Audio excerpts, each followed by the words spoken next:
Hello everyone, Aditi here, your couples therapist, and I wanted to talk about how we support couples at our practice.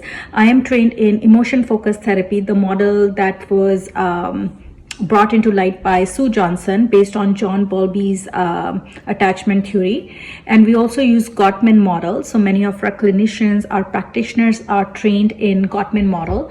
And what we do in EFT is basically we want to see what's the pattern between these two people that are sitting in the therapy room.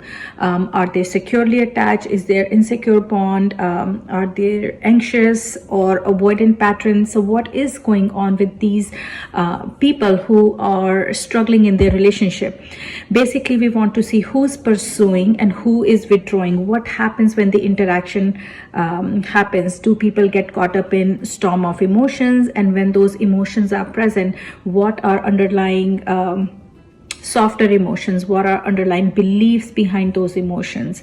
And how do we fix that? And that would be the enactments. Are we able to emotionally tune into our partner's perspective? Are we able to take accountability for our own actions, our own role in this interaction? And at the end of the day, it comes down to when one partner says, "Are you there for me?" Is the other person available? And R stands for accessible. Is my partner accessible? Is he or she responsive? And is there engagement? And when we say engagement, this is quality engagement where there is emotional bonding happening between these two people.